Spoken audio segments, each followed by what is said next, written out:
काल में इनका एक मित्र एक दिन कहीं जा रहा था। इन्होंने मित्र से पूछा कहाँ जा रहे हो? बोले मैं अपनी बहन के पास जा रहा हूँ। बोले बहन क्या होती है? बोले कि मैं एक ही माता पिता के एक मैं पुत्र हूँ, एक मेरी बहन भी है। अच्छा तो मेरी बहन कौन है? बोले अपने माता पिता से पूछो।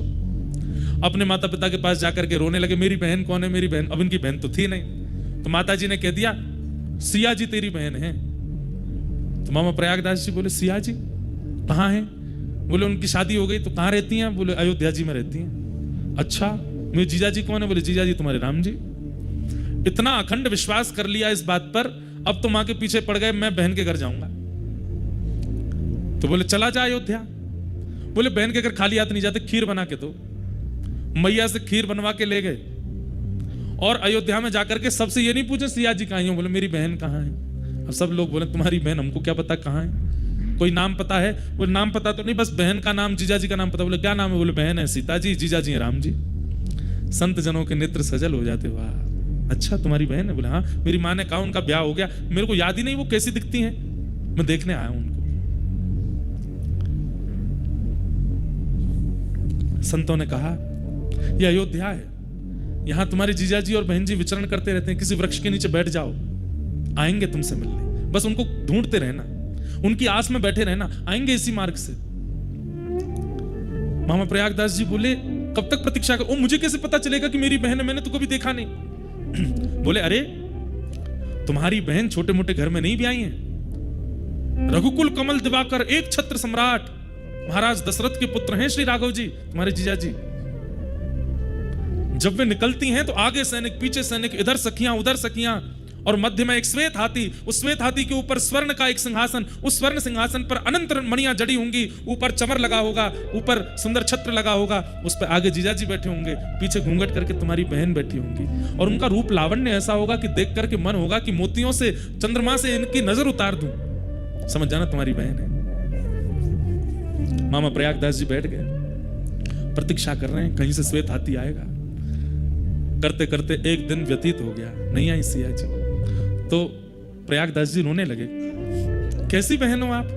दुनिया के भाई जब अपनी बहन के यहाँ जाते हैं तो बहन पलकें बिछा करके भैया का स्वागत करती है, और मैं यहाँ पूरी दिन निकल गया और मेरी बहन पूछने तक नहीं आई कि भैया तुम भूखे हो?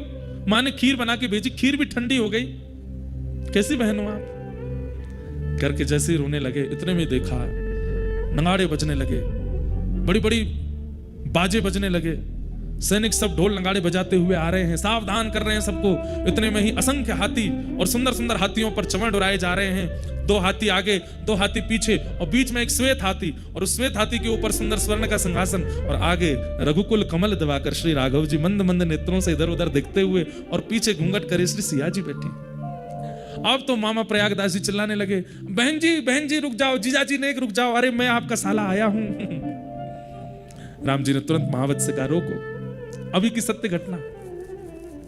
हाथी को नीचे बैठाओ।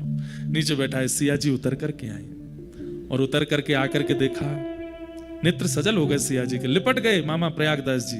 बहन जी आपने मेरी सुध नहीं ली, मैंने पहली बार देखा आपको, माँ ने बताया आप बहुत सुंदर हैं, और देखिए ना आप सुंदर ही हो।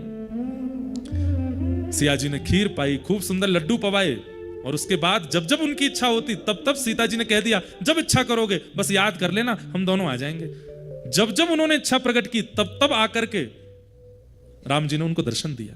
तो एक बार की बात, कथा सुन रहे थे, तो कथा में व्यास जी ने वन गमन का प्रसंग सुना दिया। उन्होंने वो पहली बार ही सुना था, और वन गमन में उन्होंने जब बताया कि कैकेयी महारानी ने जाकर के दशरथ जी से 2 वरदान मांगे, और एक वरदान में कहा कि भरत को राज्य गद्दी, दूसरे में कहा राम को वनवास।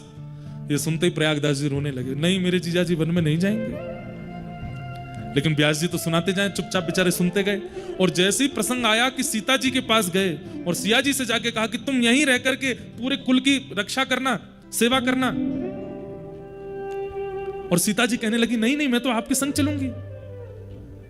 सीता जी कहने लगी मैं आपके संग चलूंगी।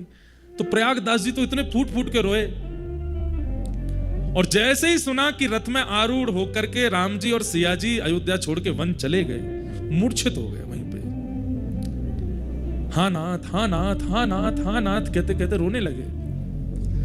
लोग बाग सब में हड़कंप मच गया, सब श्रोताजन उठ गए, अरे व्यास जी कोई बेहोश हो गया। बोले पानी डालो। जैसे तैसे होश में आए, आंखें लाल और नेत्रों से अविरल अश्रुधार, पूरा शरीर कांप रहा है।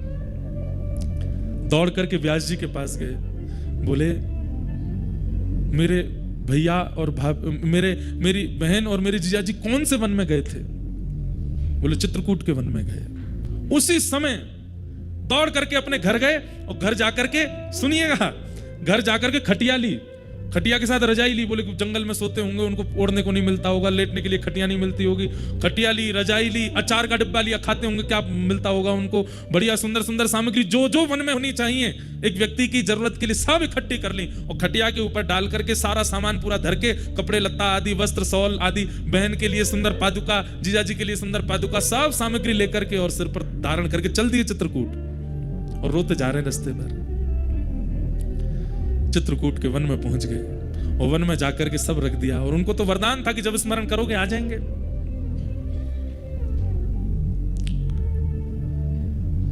स्मरण किया, कहां है बहन जी, कहां हो? हे सीता बहिना कहां हो? हे राघव जीजा जी कहां हो? हे हमारे पहुना आप कहां हो? ऐसे चीख चीख के पुकारने लगे। इतने में ही सीता जी बोले, अरे देखो प्रयागदास जी ने कहीं से हमारा वनवास सुन लिया है, अभी जाके वन में ढूंढ रहे हैं।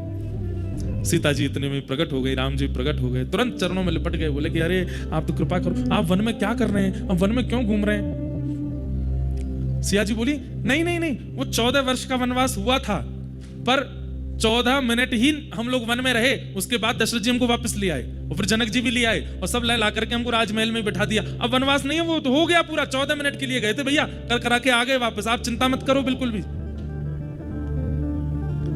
प्रयागदास जी बोले, मैं तो आपके लिए खटिया लेके आया, रजाई लेके आया, सब सामान लेकर के आया कि आप कहीं वन में होंगे, आपको कष्ट नहीं हो। वो नहीं नहीं, हमारा तो वनवास पूरा हो गया, अब आप प्रेम से खटिया लाए, उस पर पड़ जाओ, प्रेम से आनंद करो, कोई चिंता की बात नहीं है, हम राजभवन में सुख ले रही हैं। बस ये सुनते प्रयागदास जी नाचने लगे। बोले मेरी बहन सुख में है ना, कोई कष्ट तो नहीं? राम जी को बोले बिल्कुल कष्ट नहीं देना इनको। राम जी बोले बिल्कुल नहीं देंगे, चिंता मत करो। महाराज एक पेड़ के नीचे खटिया बिछा ली। उसी दिन जब ये सुन लिया कि सिया जी सुखी हैं, उस दिन के बाद अपनी अंतिम श्वास तक प्रयागदास जी ने भजन ही नहीं किया, पड़े रहते बस। कोई आगे कहता भजन कर लो, बोले क्या करना, हमारी बहन सुखी है, अब क्यों भजन करना? बहन को कष्ट होता, किसी प्रकार की कोई पीड़ा होती तो उसके लिए भजन करते। हमारी बहन तो आके बता के कहीं बहुत प्रसन्न है, वो तो कनक भवन में विराजती हैं, आनंद से रहती हैं। पेड़ के नीचे खाट बिछी है, खाट के नीचे सरवा, प्रयागदास अलमस्ता सोवे, राम लला को सरवा। हम तो अलमस्त आनंद ले रहे हैं, यहाँ पे सुख ले रहे हैं।